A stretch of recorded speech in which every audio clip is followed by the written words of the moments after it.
Banyak pihak yang menyampaikan bahwa ekonomi Indonesia tidak dalam kondisi baik-baik saja. Hal ini juga dampak dari guncangan geopolitik yang mendorong ketidakstabilan ekonomi global.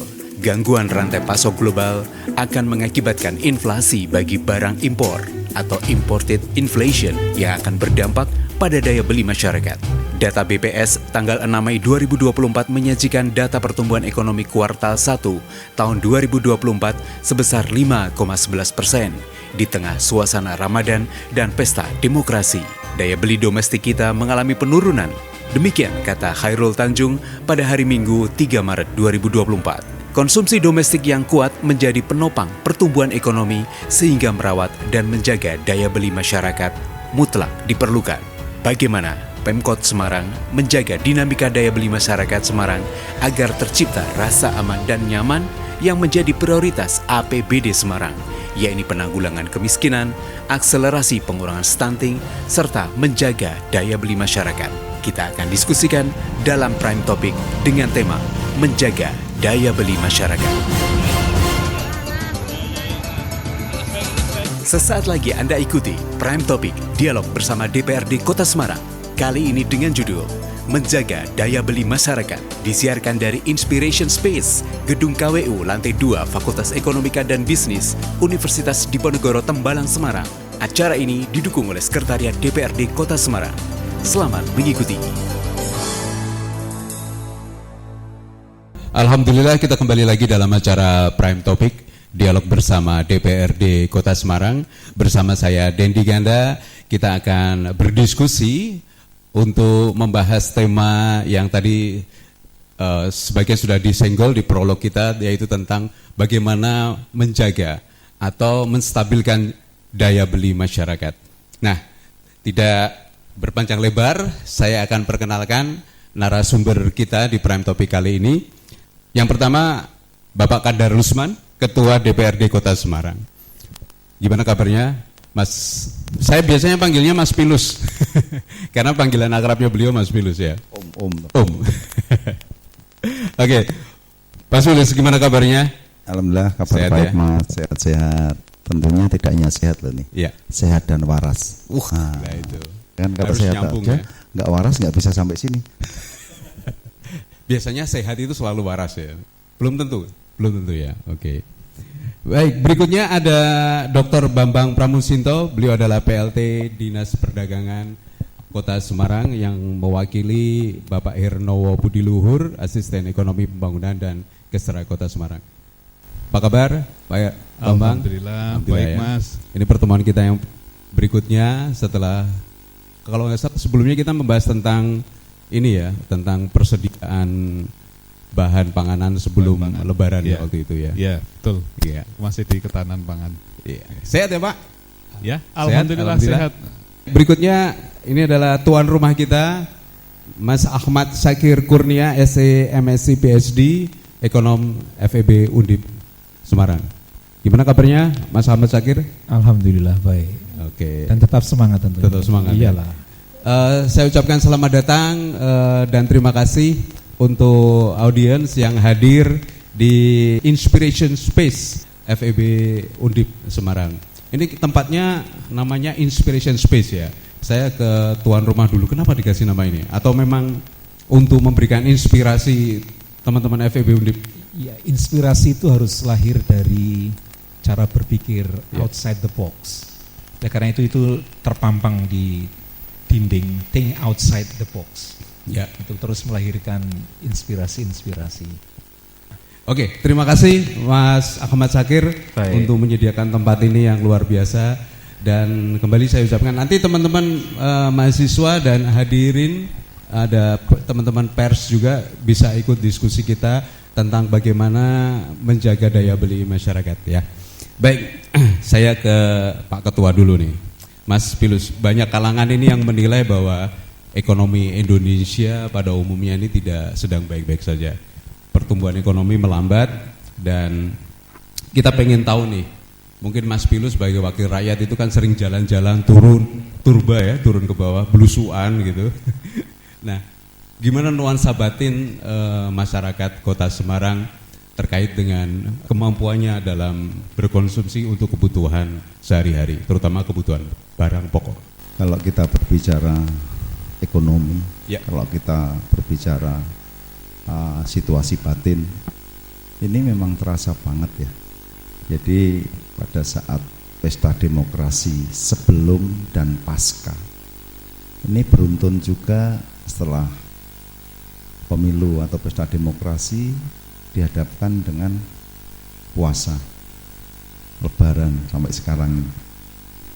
Jauh sebelum puasa, bahkan pada saat di tahun-tahun sebelumnya, di bulan Ramadan ini juga terjadi hal yang sama loh.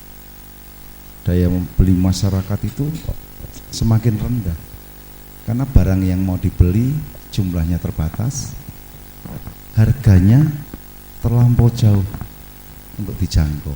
Ini hari-hari biasa atau tahun-tahun sebelumnya.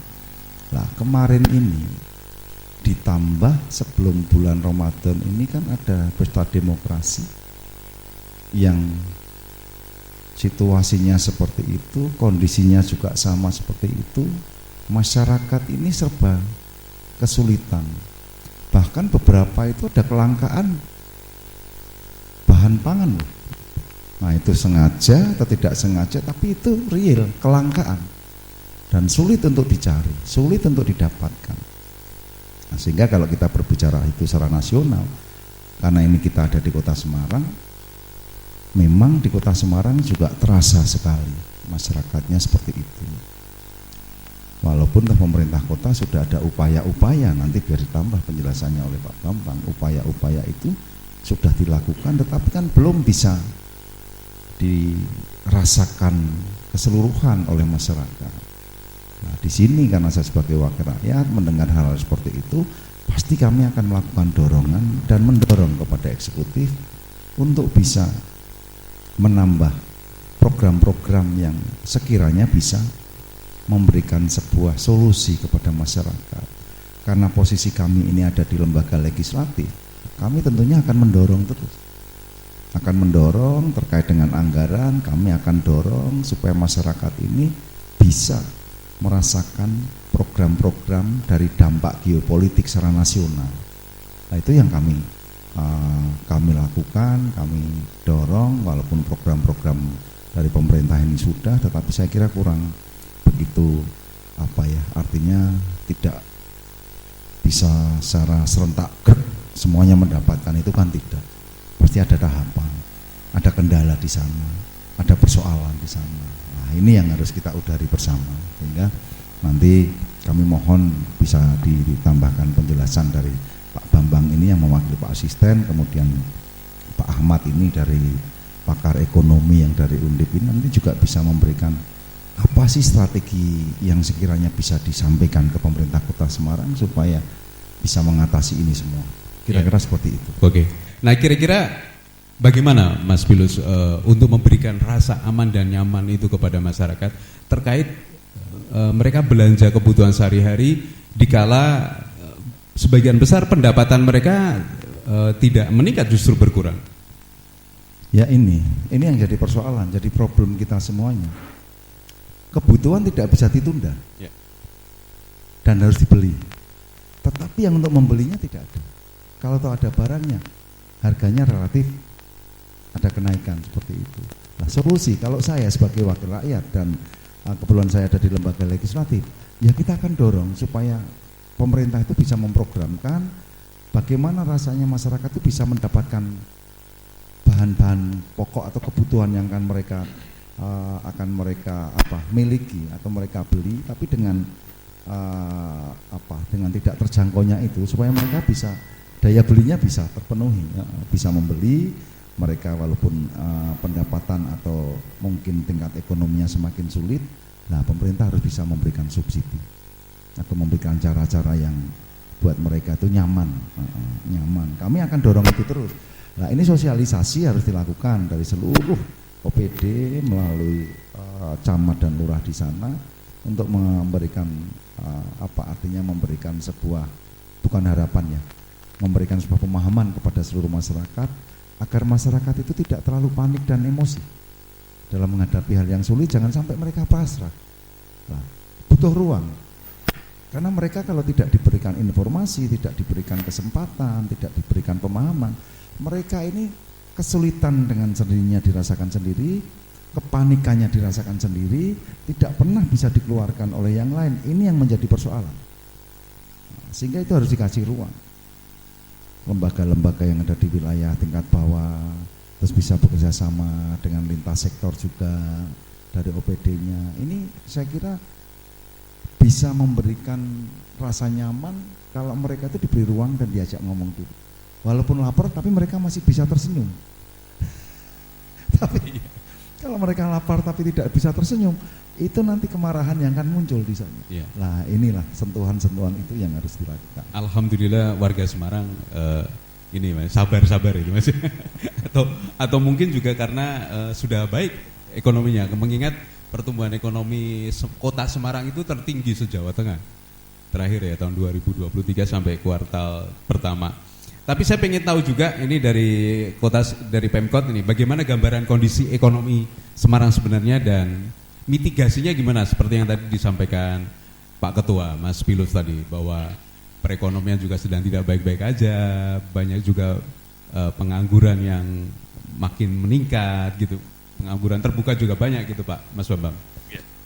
Terima kasih Mas, selamat siang Pak Katar Lusman, Pak Pilus, Pak Ahmad Zakir, kemudian para mahasiswa dan hadirin sekalian.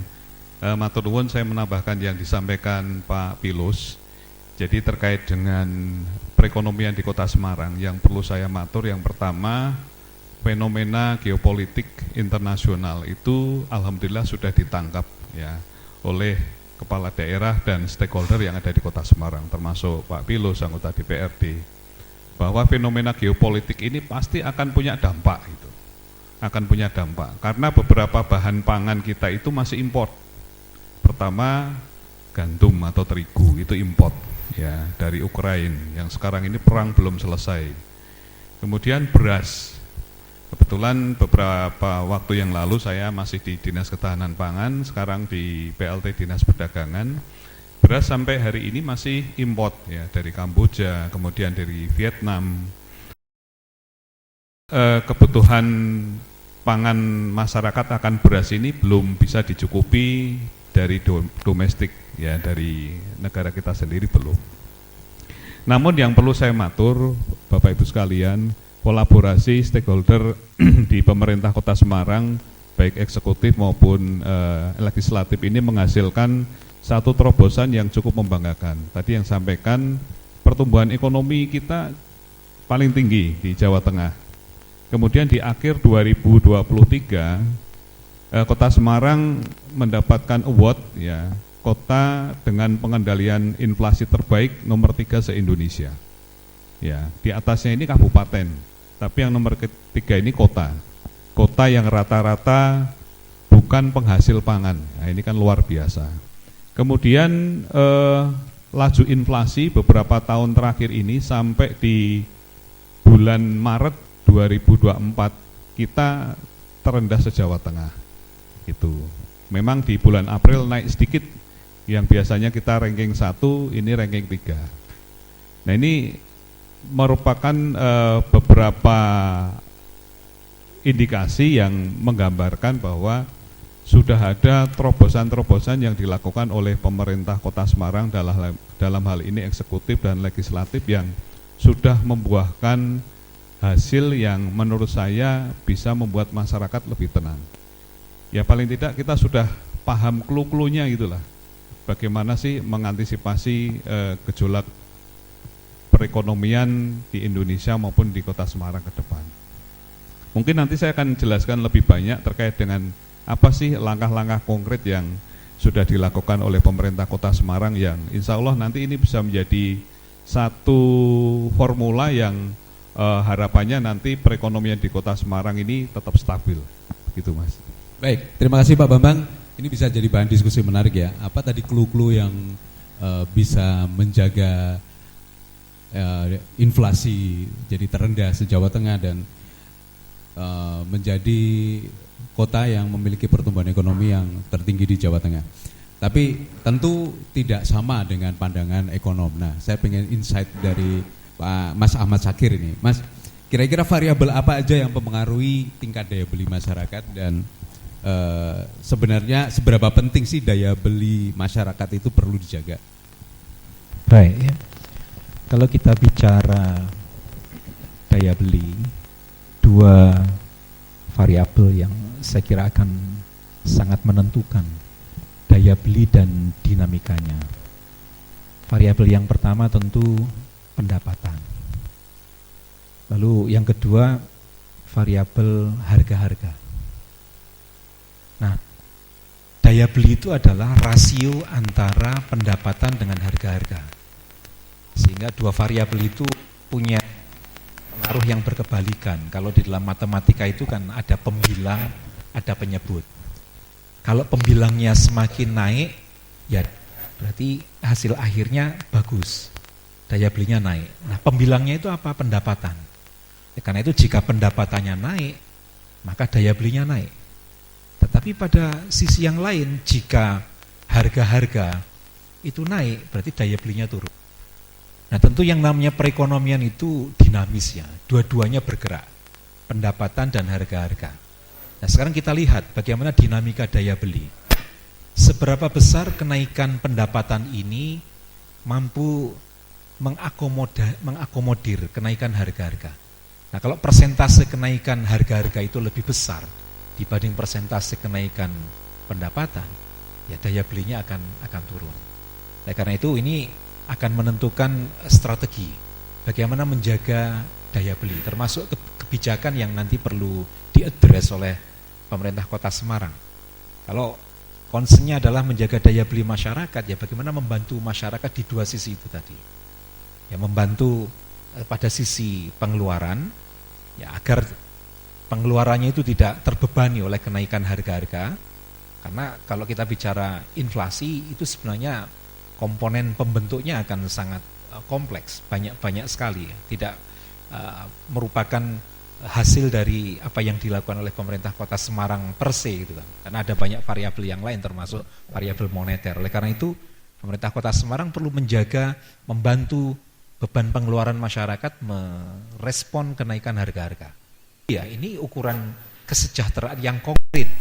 Karena ukuran pendapatan per kapita, kemudian ukuran bahkan pertumbuhan ekonomi, ini merupakan ukuran makroekonomi yang oke lah, itu membaca perkembangan dinamika perekonomian, tetapi tidak secara konkret langsung memotret ya perkembangan kesejahteraan dari masyarakat.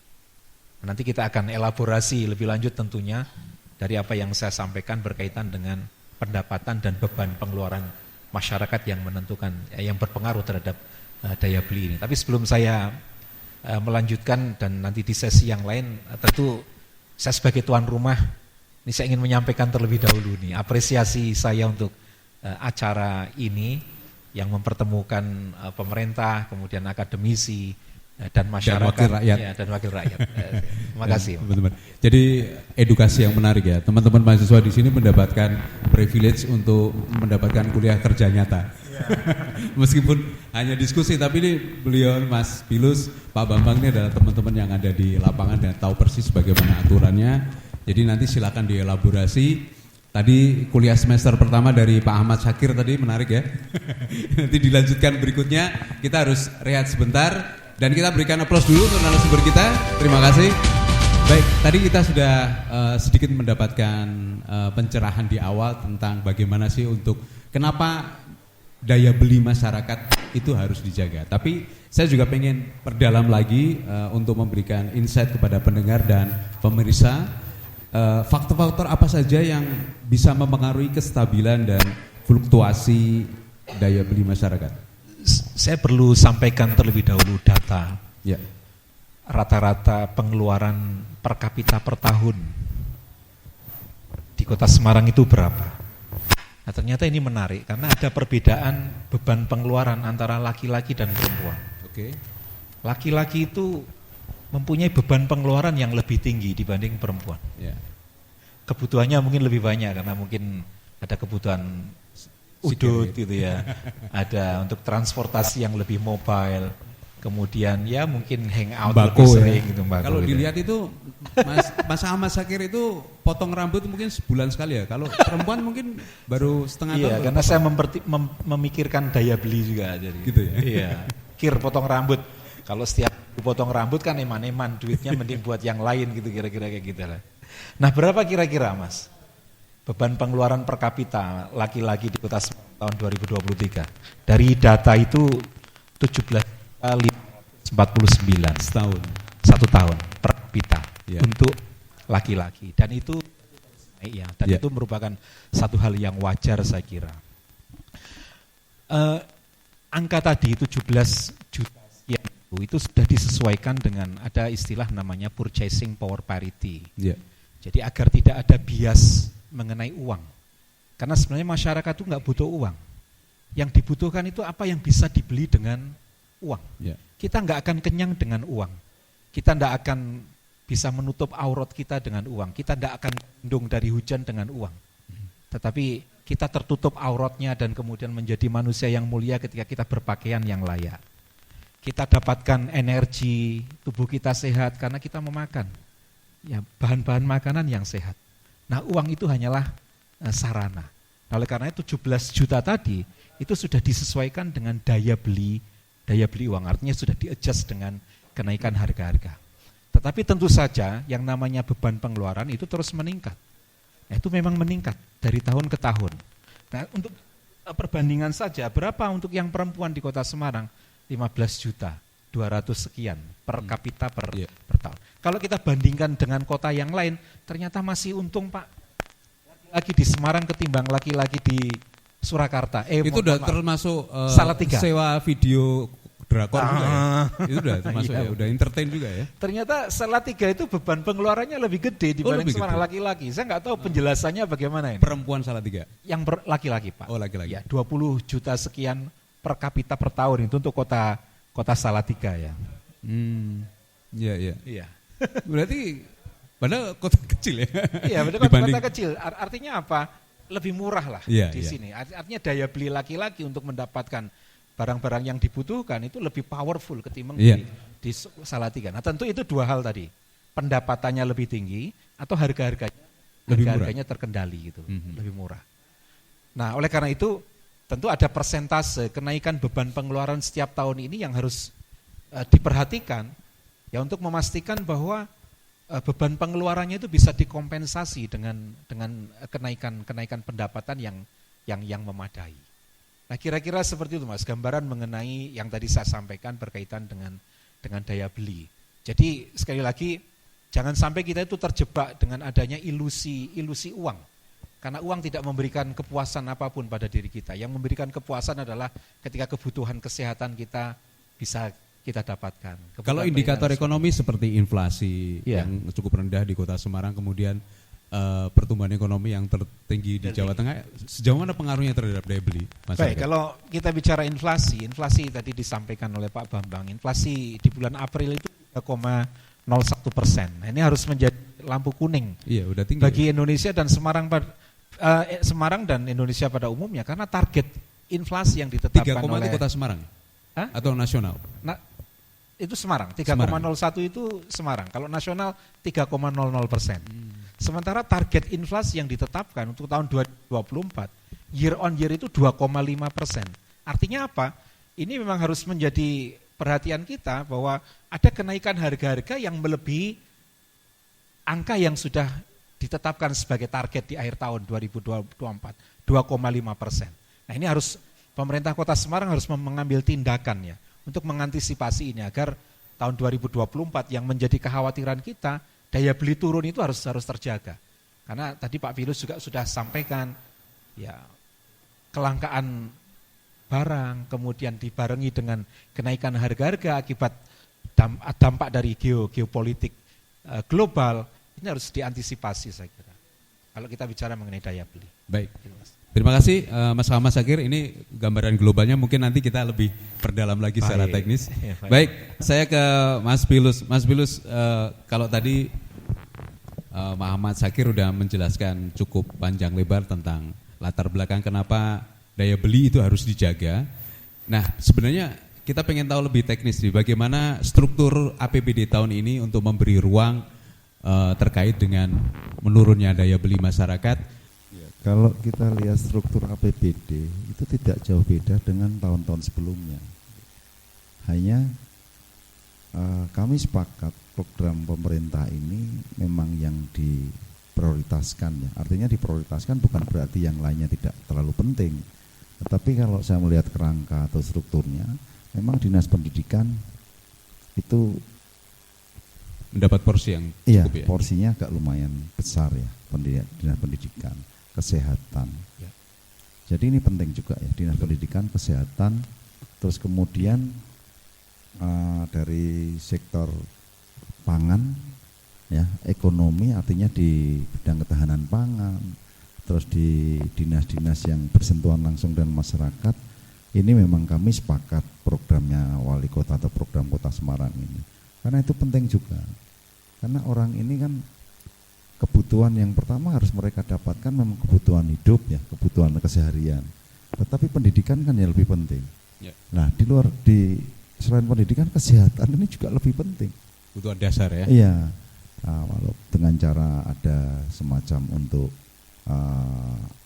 UHC ada, terus semuanya dari mulai tingkat puskesmas, rumah sakit ini juga dibantu oleh pemerintah. Artinya pengeluaran mereka ini kan sudah terkurang dulu. Artinya yang kebutuhannya itu sudah di range seperti ini macam-macam, tetapi yang paling berat tidak diduga ini kan sebetulnya kalau orang masuk rumah sakit itu kan biayanya juga tidak terduga juga. Ini sudah teringankan dulu dari sana, sehingga untuk kebutuhan-kebutuhan yang lain masih bisa terjangkau. Seperti tadi yang disampaikan oleh Pak Ahmad tadi kan betul sih, pendapatan ini berpengaruh dengan daya beli.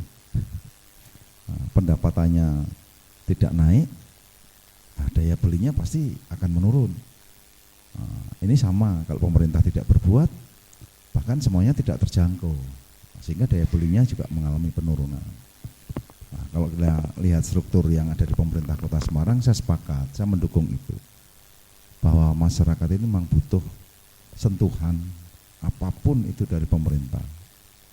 Karena yang namanya pemerintah pusat itu kan kebijakan yang ada di pusat. Nah, pemerintah daerah ini kan juga menyesuaikan nih. Karena masing-masing kultur wilayah kan berbeda-beda. Terus masyarakatnya juga berbeda-beda, pendapatannya juga berbeda-beda.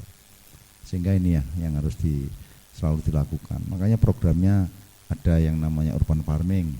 Kalau jaga nih semisal nanti ada kelangkaan pangan, karena ada beberapa bahan pangan yang harus diimpor dari luar, tiba-tiba tidak bisa mengimpor itu lagi, terus apa yang harus kita kebutuhan ini penting pokok.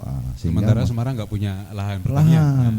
Makanya yang di pinggiran masih oke lah, yang di tengah kota manfaatkan lahan-lahan sempit, lahan-lahan yang mungkin bisa ini. Ini kan program nasional juga yang harus diikuti oleh pemerintah di daerah, khususnya di Semarang juga. Selain kesehatan, pendidikan, apalagi yang di-highlight Mas Pilus tentang struktur APBD Semarang tahun 2024 nih ya, yang tujuannya untuk mendorong stabilitas daya beli masyarakat?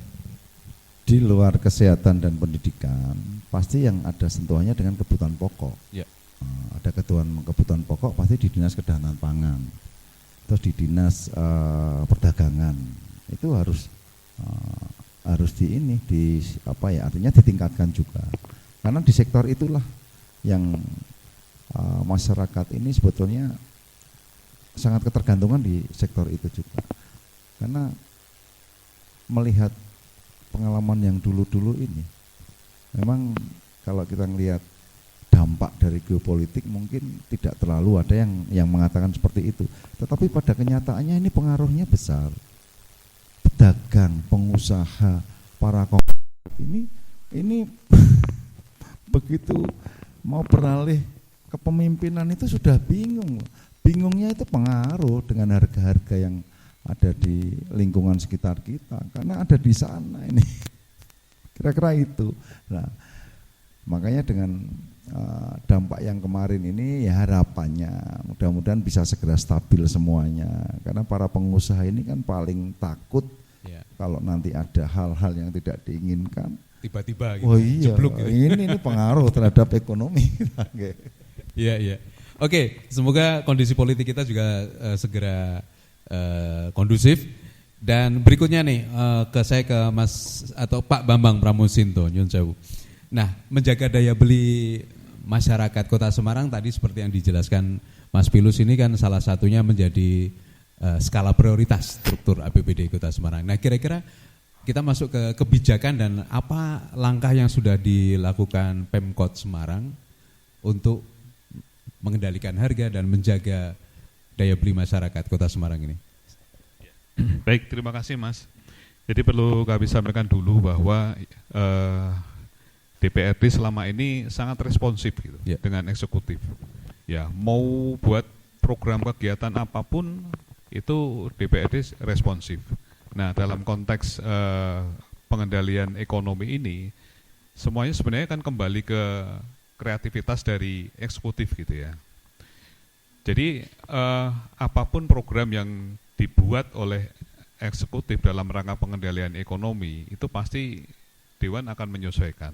Nah, beberapa kegiatan yang sudah dilakukan antara lain di pemerintah Kota Semarang yang alhamdulillah beberapa hal kita bisa mengendalikan ya seperti inflasi. Kemudian tadi menyinggung sedikit terkait dengan tingkat pengangguran terbuka, alhamdulillah baru saja Pemkot Semarang juga meraih award gitu ya, TPT terendah di Jawa Tengah. Ini kan menunjukkan beberapa program atau kegiatan ini sudah sesuai gitu ya. Tinggal bagaimana kita mengimprovisasi agar program dan kegiatan ke depan yang insya Allah akan tetap direspon oleh Dewan ini bisa berdampak positif dalam rangka untuk pengendalian inflasi. Contohnya seperti kalau di ketahanan pangan dulu saya mengadakan kegiatan pasar pangan rakyat murah dan aman gitu, atau Pak Rahman gitu. Di Undip nggak ada Pak ya? Iya, sudah pernah masuk di Undip juga. Sudah masuk ya? Iya, jadi Pak Rahman ini kan kelebihannya setiap hari diminta siap gitu. Jadi Pak Rahman ini kan keunikannya ini merupakan kolaborasi antara pemerintah Kota Semarang, kemudian BUMN, BUMD Jateng, ya, kemudian Badan Usaha Milik Petani. Kebetulan Kota Semarang ini punya BUMP untuk setiap saat ini bisa mengadakan pasar murah kalau masyarakat minta. Bahkan sekarang ini trennya sudah bisa sehari 2-3 kali. Dan kita ini sudah berkolaborasi dengan beberapa pemangku kepentingan. Misalkan di kampus ini beberapa kali kami masuk. Kemudian di perusahaan Pak, di perusahaan ini kami sudah kerjasama dengan 2 perusahaan di Kota Semarang setiap tanggal 15 karena perusahaan itu gajiannya tengah bulan gitu. Diminta untuk mengadakan pasar murah. Ya kami siap gitu. Kemudian kami juga berkolaborasi dengan Dewan Masjid Indonesia. Ya, Dewan Masjid Indonesia Kota Semarang ini kan punya ribuan masjid di Kota Semarang. Rata-rata kan punya halaman begitu. Dan di sekitar masjid itu kan pasti ada pemukiman. Nah, kami kerjasama. Terus setiap hari gitu. Yang alhamdulillah mungkin ini menjadi salah satu faktor yang mampu menurunkan inflasi. Selain itu kami juga punya jejaring lumbung pangan Kota Semarang. Dari 177 kelurahan, ini kami sudah bisa bentuk 122 jejaring lumbung pangan. Jadi ketika warga Tanjung Mas butuh yang namanya telur gitu ya, kita langsung suplai. Siapa yang suplai? Bisa Bulog, bisa Badan Usaha Milik Petani, bisa BUMD Jateng gitu. Ya, atau siapapun stakeholder pangan yang biasa kita libatkan di Pak Rahman itu gitu. Itu setiap hari kita bisa suplai. Nah, itu yang menurut saya juga menjadi salah satu upaya yang mungkin sekarang ini bisa mengendalikan inflasi di Kota Semarang. Selain pasar murah apa lagi Pak? Nah, kemudian tadi yang disampaikan Pak Pilus, ya Bu Wali Kota ini juga mendorong masyarakat untuk bisa mengoptimalkan urban farming, Pak. Ya di Dinas Pertanian ini juga sudah digalakkan urban farming dan konsepnya pemerintah kota ini kalau melakukan kegiatan itu kolaboratif lah itu. Jadi jangan pertanian jalan sendiri gitu. Nah ini alhamdulillah Dinas Pertanian juga sudah menggandeng beberapa OPD termasuk Dinas Pendidikan. Karena di Kota Semarang ini kan lahan pertanian produktif ini tinggal 6%, Pak.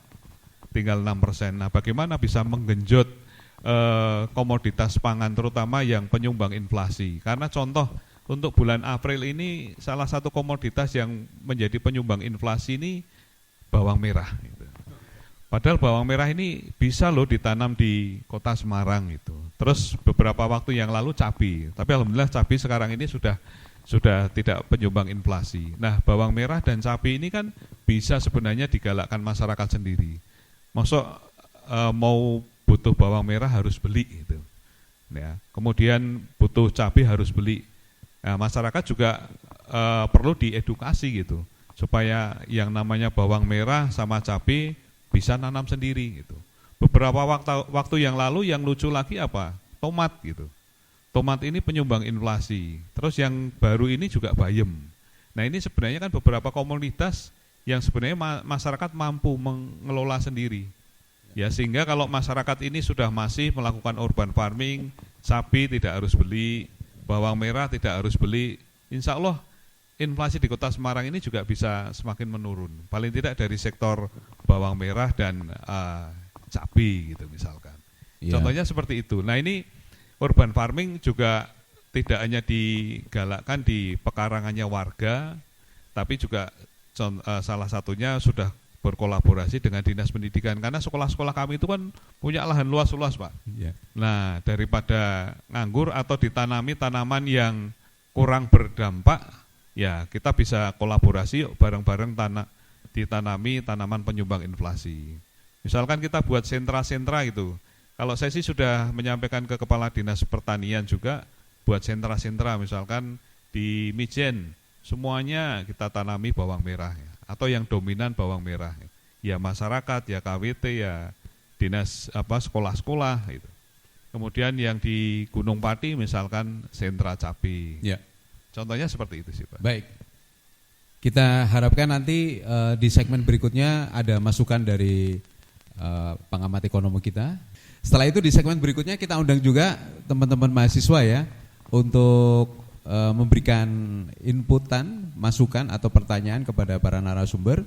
Dan sesaat lagi kita akan rehat masih di Prime Topic dengan judul Menjaga Daya Beli Masyarakat yang disiarkan dari Ruang Inspiration Space Gedung KWU Fakultas Ekonomika dan Bisnis Universitas Diponegoro.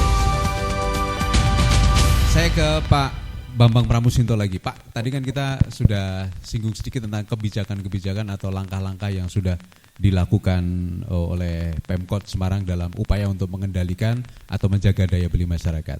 Kira-kira di Kota Semarang ada program untuk memberikan subsidi langsung yang bentuknya tunai atau mungkin sifatnya lebih ke sembako langsung ke masyarakat yang mungkin masuk ke data penerima keluarga manfaat itu, Pak? Iya, kalau bansos ada di Dinas Sosial, Mas. Dinas Sosial. Di Dinas Sosial ada. Kemudian di Dinas Ketahanan Pangan ini kami juga ada program beras miskin. Ya. Ya. Istilahnya kalau di kebijakan itu cadangan beras pemerintah. Jadi kita peruntukkan untuk masyarakat miskin itu. Ya, jadi misalkan ada permintaan beras dari masyarakat miskin kita bantu. Kemudian ketika ada bencana, gitu. Ketika ada bencana, misalkan kayak beberapa waktu yang lalu di Tanjung Mas itu rob yang luar biasa. Akhirnya menutup aktivitas masyarakat karena nggak bisa kemana-mana, kita bantu beras. Kemudian ketika terjadi fluktuasi harga yang naiknya sangat signifikan, itu kita bisa bantu. Nah, itu kita punya cadangan beras yang sewaktu-waktu. Berarti itu sifatnya permintaan dari masyarakat ya? Iya, permintaan dari masyarakat. Tapi yang kalau bencana itu langsung kita bisa intervensi. Okay. Kita langsung koordinasi dengan pimpinan kepala wilayah di lokasi bencana, kita langsung bisa intervensi. Gitu. Oke. Gitu. Berarti formatnya bentuknya ketika ada permintaan mereka mintanya apa, masyarakat apa? Iya. Kita berikan itu ya, Pak ya. Iya. Betul. Baik. Oke, terima kasih. Saya ke Pak Ahmad Syakir nih, langkah dan kebijakan apa yang sebaiknya dilakukan oleh Pemkot Semarang ini untuk menjaga daya beli masyarakat dan mengendalikan inflasi? Baik, yang tadi disampaikan oleh Pak Pilus maupun Pak Bambang apa yang sudah dilakukan oleh Kota Semarang saya kira sudah on the track. Ya. Tetapi kita harus lebih jauh lagi. Ya kalau kita bicara daya beli, tentu dengan memahami karakteristik dari kenaikan harga-harga. Kalau saya tadi menyebut inflasi Semarang itu 3,01%, itu adalah inflasi umum. Nah, kita harus mengurai ke dalam komponen-komponen yang membentuk kenaikan harga-harga tadi. Jadi ada inflasi yang disebabkan karena barang-barang tersebut harganya ditentukan, atau yang kita kenal dengan administered price. Kemudian ada inflasi yang disumbang dari kebijakan-kebijakan bank sentral, tentu itu di luar ranah dari pemerintah. Nah ini yang penting, yang ketiga. Ya ini inflasi yang disumbang dari barang-barang atau komoditi yang harganya itu volatile karena pasar, gejolak pasar. Food ya, makanan. Volatile food istilahnya.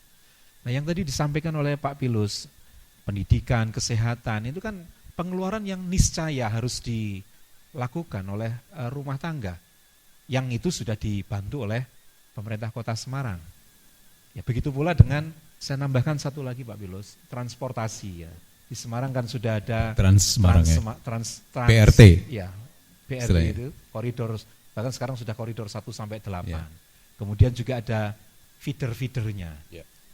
Nah ini harus diedukasi masyarakat. Ini kan juga bentuk kebijakan yang konkret untuk membantu beban pengeluaran atas komponen biaya transportasi. Daripada beli bensin sendiri, wong ada feeder gratis kok, misalnya mahasiswa itu kan bisa dari UNES sampai ke Undip itu gratis itu. Naik. Ya mungkin bukan gratis tapi murah.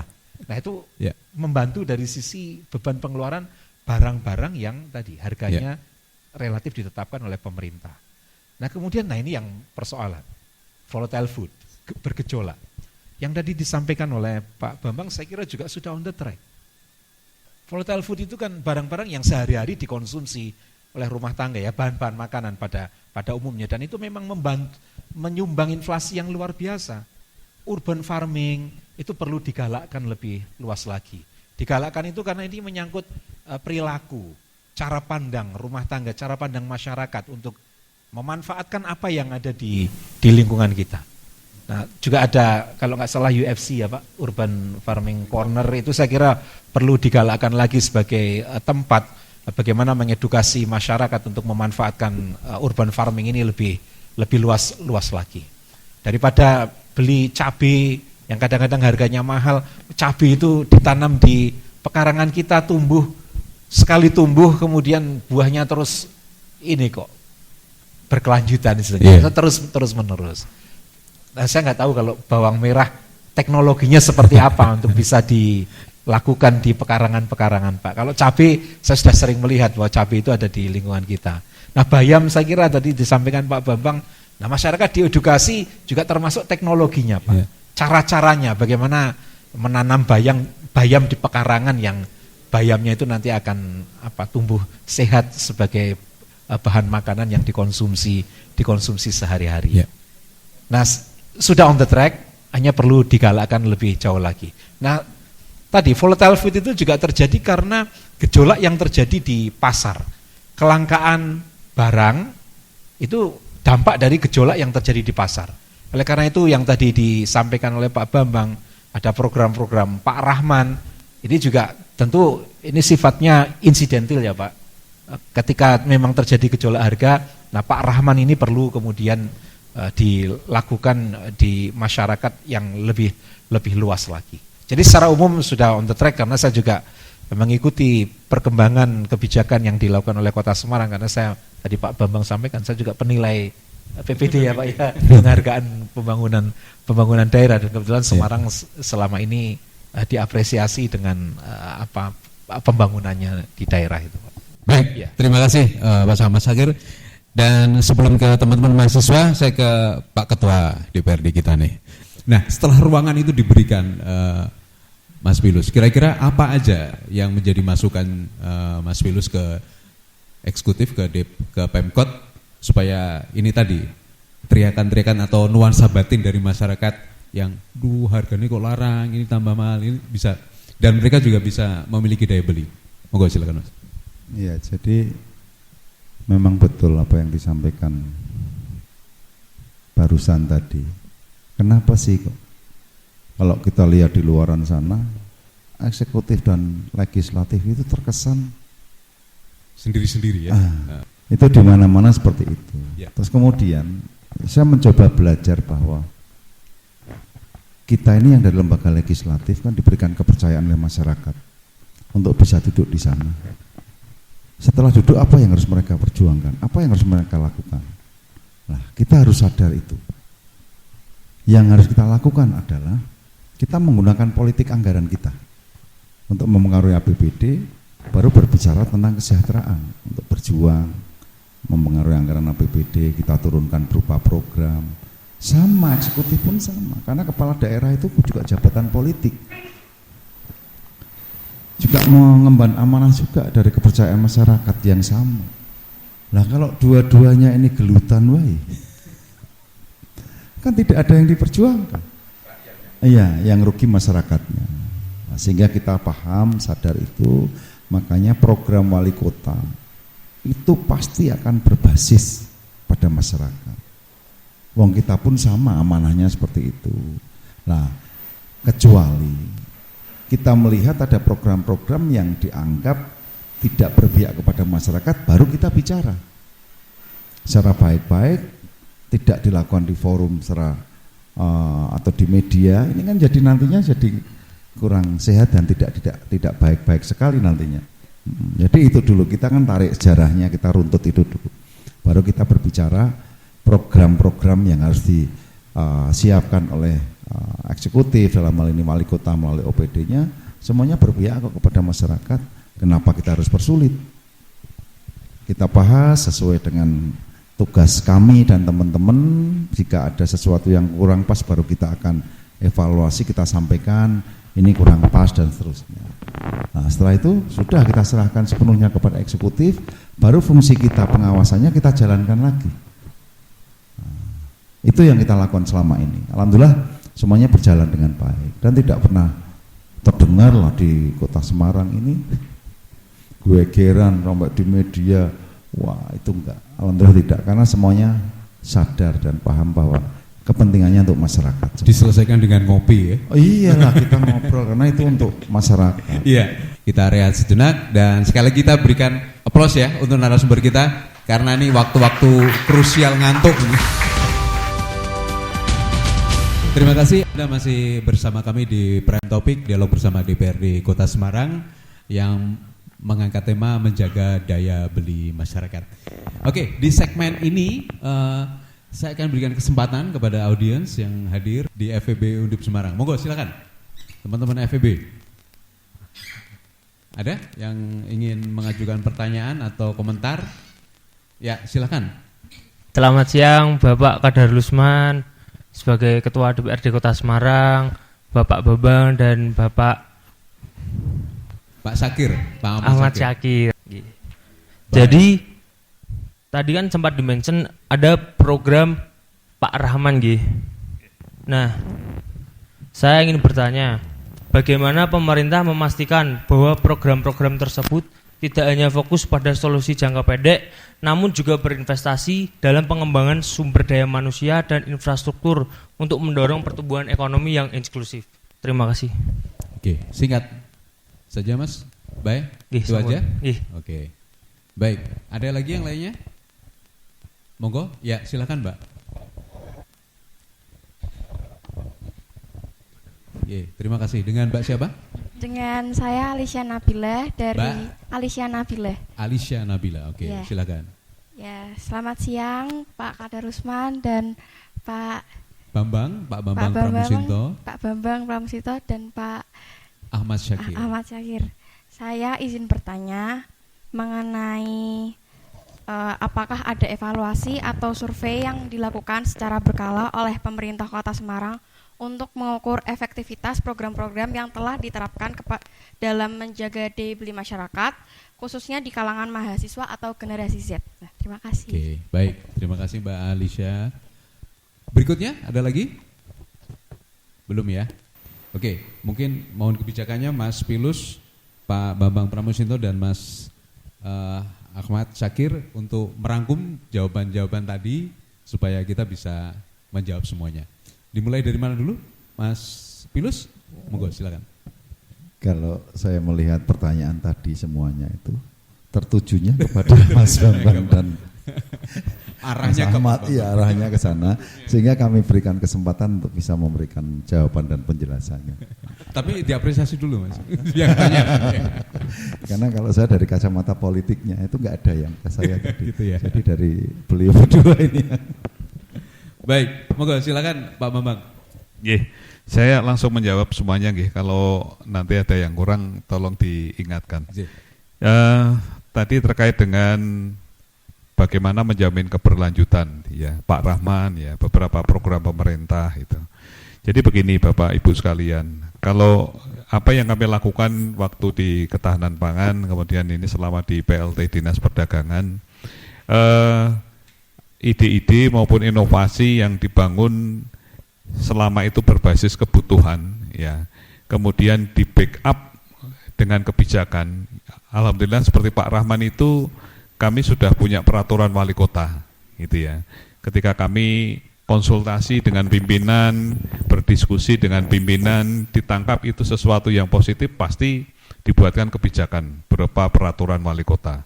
Nanti kalau itu menggelinding lagi, karena itu memang sangat dibutuhkan, tidak menutup kemungkinan bisa dibuat peraturan yang lebih tinggi, perda atau apapun lah. Nah, ketika ada kebijakan-kebijakan seperti itu kan insya Allah akan menjamin keberlanjutan sebuah program. Jadi nanti tidak ganti pimpinan, ganti lagi gitu. Ya nanti ganti kepala dinas, seperti saya ini karena sudah ada peraturan wali kota, ganti kepala dinas, ya kepala dinas yang baru tetap melanjutkan gitu. Ya tetap melanjutkan program-program Pak Rahman, program Lumpang Semar. Kemudian tadi ada pertanyaan terkait dengan keterbatasan lahan pertanian. Nah itu memang satu fenomena yang sering dihadapi oleh daerah yang namanya kota. Ya, kota ini pasti bukan daerah penghasil. Apa yang kami lakukan? Tadi kami menyebut ada badan usaha milik petani. Kita memang punya perusda Pak, perusahaan daerah. Tapi alhamdulillah sampai hari ini belum berkecimpung di bidang pangan. Nah akhirnya inisiasi dari Bu Wali membentuklah badan usaha milik petani. Nah badan usaha milik petani itu yang akhirnya menjadi satu agen yang fleksibel, melakukan kerjasama antar daerah, kerjasama dengan Gapoktan Kendal, ya terkait dengan telur, karena di sana kan banyak telur Pak. Ketika kami mengantar BUMP ke Kendal, Kendal itu baru tahu kalau Semarang itu butuh telur gitu. Wah selama ini kami jualnya ke Jakarta Pak itu. Ya sudah kalau Semarang butuh telur, kita telur. Kemudian kami antar ke Demak, ya untuk kerjasama cabai Pak. Ya sama di Demak. Tahunnya kota Semarang nggak butuh cabai, kita jualnya ke Surabaya gitu. Nah, keuntungannya apa kalau badan usaha milik petani? Prosedurnya nggak terlalu rumit Pak. Tapi kalau kerjasama antar pemerintah ini kan rumit itu, rumit. Nah, BUMP ini ketika kami ajak kemana-mana ke berbagai daerah fleksibel Pak. Yang penting kan outputnya ada komoditas yang masuk ke kota Semarang. Ini malah akhir-akhir ini BUMP sudah jalan sendiri Pak. Dulu minta antar, sekarang berani jalan sendiri sampai ke Brebes, sampai ke Cilacap itu. Mau kulaan beras, kulaan bawang merah itu. Jadi langsung bisa beli langsung ke petani. Iya. Tapi yang paling penting Bapak Ibu sekalian adalah edukasi ke masyarakat. Tadi yang disampaikan Pak Ahmad Syakir, masyarakat ini juga harus paham. Kalau kami sih menyarankan ada self survive gitu ya. Jadi seperti tadi saya tambahkan, komoditas penyumbang inflasi ada lele loh yang terakhir ini bulan April ini ada lele. Mahasiswa yang pengonsumsi lele. Makanya lele itu kan sebenarnya bisa diternak sendiri gitu ya. Kan ada teknologi budik damber itu. Ember, bawahnya kasih lele, atasnya kasih kangkung gitu. Ya. Itu kan bisa itu. Bibitnya dibantu dari Pemkot Pak nanti Pak? Bibitnya bisa dari Dinas Perikanan. Makanya tadi yang disampaikan Pak Pilus betul. Kalau DPRD itu responsif kok. Ketika Dinas Pertanian mengusulkan sekian bibit lele untuk masyarakat pasti dibantu. Nah, termasuk yang akhir-akhir ini dilakukan Bu Wali ini membentuk petani-petani milenial. Itu diberikan best practice, contoh-contoh. Jangan salah loh, ini ada beberapa contoh petani milenial Kota Semarang yang sudah berhasil. pendapatannya sebulan 30 sampai 40 juta. Perlu ditata nih di sini. Boleh kalau mahasiswa nanti mau belajar gitu. Nah, ini yang perlu diedukasi juga ke masyarakat. Jadi mindset masyarakat, harapan kami sih ada upaya-upaya yang bisa dilakukan secara mandiri kalau itu memungkinkan. Ternak lele, Pak Bambang, banyak yang nggak tahu tentang program-programnya Pemkot ya. Kira-kira apa kendala lainnya untuk menjaga daya beli masyarakat ini? Ya, kalau kendala utama tadi yang saya sampaikan ya Pak, lahan pertanian kita itu tinggal 6% gitu. Ya, alhamdulillah sekarang pemerintah dibantu DPRD ini sudah mulai tegas gitu ya. Jangan lagi ada alih fungsi lahan pertanian produktif ya, atau istilahnya pertanian lestari ya. Ya, kalau mungkin kemarin-kemarin itu masih ada alih fungsi, tapi sekarang ini pemerintah sudah mulai tegas. Kalau sekarang sudah statusnya lahan pertanian lestari, tidak boleh lagi alih fungsi gitu. Terus kolaborasi, ya terobosan-terobosan seperti tadi yang kami sampaikan, tidak hanya di pekarangan masyarakat, tidak hanya di kelompok wanita tani atau kelompok tani, tapi sekolah-sekolah ini lahannya kan banyak kosong tuh Pak. Ya, kita bisa budidayakan juga urban farming gitu. Kalau masyarakat paham juga upaya-upaya pengendalian inflasi, kemudian komoditas-komoditas apa sih yang menyumbang inflasi, nanti ada upaya bergerak bersama. Gitu. Nah tadi kalau yang saya contohkan mau sekedar lele, bayem gitu ya. Terus nasi rames, ya istilahnya kalau di inflasi itu nasi dengan lauk. Ya. Berarti sayur, kan sayur lauknya tempe. Ya, istilahnya nasi dengan lauk itu penyumbang inflasi. Beberapa komoditas yang bisa kita upayakan sendiri kan. Padahal itu sego angkringannya juga teman. Menyumbang inflasi ya. Iya. Lumayan dong ya penghasilannya teman-teman pedagang angkringan ini. Iya. Gitu. Baik, Mas Bambang, saya ke Pak Ahmad Sakir, mungkin bisa membantu jawaban dari penanya dari mahasiswa tadi dan dari SMS pendengar tadi. Ya, sepertinya dari tadi kita membahas variabel yang di sisi penyebut, yakni variabel kenaikan harga-harga yang menyebabkan beban pengeluaran itu bertambah. Tapi kita belum membahas aspek dari sisi pendapatan, ya di sisi pembilangnya. Kalau tadi disampaikan Pak Bambang soal program Pak Rahman itu kan ketika terjadi gejolak harga maka pemerintah membantu, ya memfasilitasi pemenuhan kebutuhan dengan pasar murah itu tadi. Itu kan berarti program-program dari sisi penyebut. Dan ini memang sifatnya jangka pendek. Kalau tadi disampaikan keberlanjutan, konteksnya adalah keberlanjutan program. Tetapi kalau dikaitkan dengan bagaimana jangka panjang berkaitan dengan sumber daya manusia, ya ini bukan program itu butuh program yang lain. Ya ini program pendidikan, program kesehatan, agar cakupan pendidikan di masyarakat Kota Semarang itu semakin meningkat. Kemudian kualitas pendidikannya juga semakin meningkat. Sehingga nanti ketika penduduk Kota Semarang memasuki usia produktif, produktivitasnya meningkat karena terdidik dengan baik, karena sehat. Nah, karena kalau produktivitasnya meningkat, maka pendapatannya akan lebih tinggi. Nah, kalau bicara pendapatan, memang ini konteksnya program-program jangka panjang. Kalau tadi yang disampaikan disinggung berkaitan dengan bantuan sosial, itu memang membantu pendapatan, tetapi pada kelompok-kelompok sasaran tertentu yang memang tidak memungkinkan lagi untuk didorong produktivitasnya dalam jangka panjang. Nah, udah miskin misalnya, udah tua, gimana mau didorong untuk produktif karena pendidikan dilatih bagaimanapun juga yang tidak akan bisa meningkat produktivitasnya orang-orang tua itu. Ya bagaimana cara membantu pendapatannya yang di sisi pembilang tadi ya diberikan bantuan sosial. Tetapi jangan lupakan aspek jangka panjang. Anak-anak kita yang hari ini masih ada di usia sekolah, anak-anak kita yang sekarang usianya balita, itu harus disupport dengan program-program pendidikan kesehatan untuk memastikan produktivitasnya nanti akan tinggi. Ketika dia memasuki usia produktif, dia akan bisa bersaing dengan yang lain untuk bisa mendapatkan kehidupan yang layak, mendapatkan pendapatan yang baik. Jadi kita harus komprehensif nih bicara mengenai program pemerintah itu, jangka pendek maupun jangka panjang. Saya kira itu, Mas. Apa yang ditawarkan Undip nih untuk Pemkot dan DPRD? untuk ini tadi mendorong supaya penciptaan lapangan kerja, kemudian mendorong entrepreneurship teman-teman muda Kota Ya. Semarang. Sekali lagi saya melihat apa yang dilakukan oleh Pemkot Semarang sudah on the track. Oke. Ya, petani milenial, itu luar biasa. Ya, petani milenial. Tetapi tadi saya tanya ke Pak Bambang, apakah sudah di SK-kan? Lalu bagaimana hubungan kelembagaannya dengan Polbangtan? Polbangtan itu pendidikan pertanian. Mungkin perlu didorong lagi agar lebih nendang. Cakupannya lebih luas. Akan lebih banyak lagi petani-petani milenial ya dalam jangka panjang.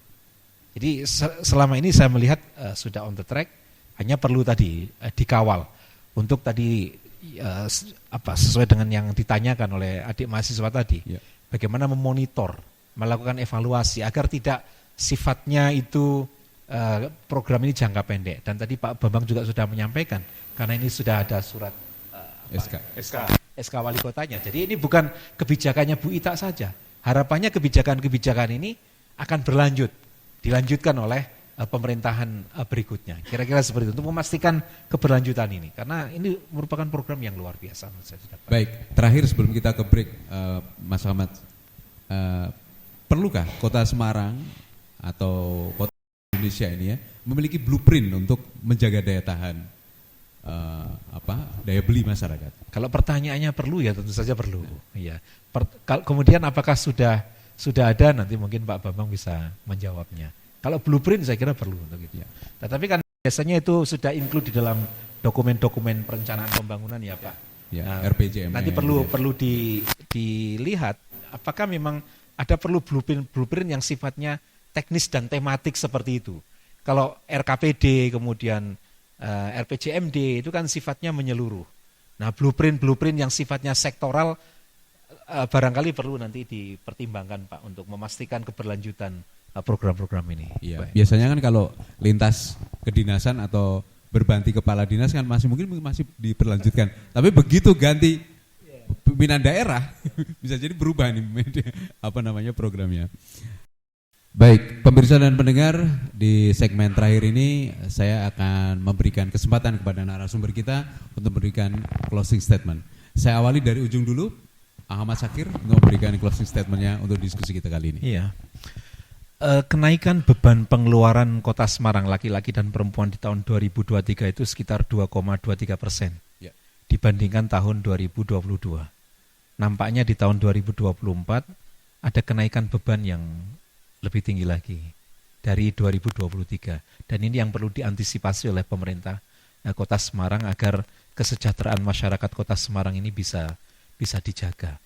Terus diidentifikasi sebab-sebabnya. Kalau 2023 dibanding 2022,22% itu saya kira masih wajar. Tetapi 2024 kita saksikan bahwa kenaikan harga-harga itu merupakan satu hal yang kita hadapi saat ini. Ini yang perlu kita antisipasi agar kenaikan beban pengeluarannya itu tidak terlalu melonjak. Saya kira itu. Oke. Baik, terima kasih Pak Ahmad Syakir, ekonom dari FB Undip Semarang, dan Pak Bambang Pramusinto. Monggo silakan Pak. Terima kasih. Ini saya mendapatkan pelajaran yang berharga. Ya, tadi Pak Syakir menyampaikan menjaga daya beli itu harus dipenuhi baik variabel pembilang atau penyebut begitu ya. Nah, apa yang kami lakukan ini adalah banyak di variabel penyebut. Nah, untuk variabel pembilang insya Allah nanti pemerintah Kota Semarang akan lebih mengoptimalkan lagi upaya-upaya dalam rangka untuk meningkatkan daya beli masyarakat. Bagaimana upaya-upaya pemerintah Semarang untuk meningkatkan di Kota Semarang. Sehingga bagaimanapun situasi kondisi ekonomi, masyarakat tetap survive untuk bisa membeli harga-harga kebutuhan yang ada di Kota Semarang. Baik, terima kasih Pak Bambang Pramusinto, PLT Kepala Dinas Perdagangan Kota Semarang. Dan terakhir, mungkin agak panjang ini karena beliau adalah wakil kita di pemerintahan di DPRD Kota Semarang, Pak Kadar Lusman atau biasa dipanggil Mas Pilus. Monggo silakan Mas Pilus. Ya, terima kasih. Ini closing ya.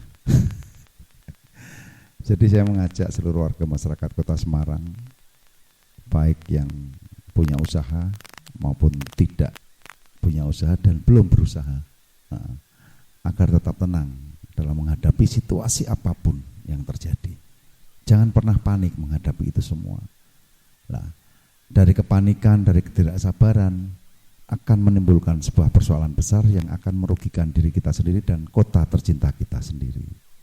Itu yang pertama. Yang kedua, ini saya juga mendapatkan pelajaran yang sangat berharga. Ternyata di ruangan ini uang tidak berarti sama sekali. Manusia tidak butuh uang. Yang dibutuhkan adalah sesuatu yang akan kita dapatkan. Uang hanya sarana untuk membeli saja. Matur nuwun, itu saja saya mendapatkan pelajaran dari pakar ekonomi siang hari ini. Terima kasih. Wassalamualaikum warahmatullahi wabarakatuh.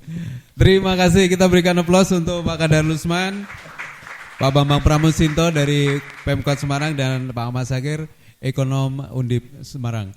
Saya Dendi Ganda beserta kru yang bertugas mengucapkan terima kasih untuk Anda pendengar dan pemirsa dan juga audiens yang ada di Inspiration Space FEB Undip Semarang. Kita berikan aplaus untuk narasumber dan teman-teman semuanya.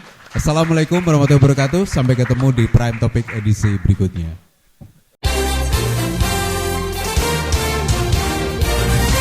Demikian baru saja Anda ikuti Prime Topic, dialog bersama DPRD Kota Semarang dengan judul Menjaga Daya Beli Masyarakat, disiarkan dari Inspiration Space, Gedung KWU Lantai 2 Fakultas Ekonomika dan Bisnis Universitas Diponegoro Tembalang Semarang, didukung oleh Sekretariat DPRD Kota Semarang. Terima kasih dan sampai ketemu di Prime Topic edisi berikutnya.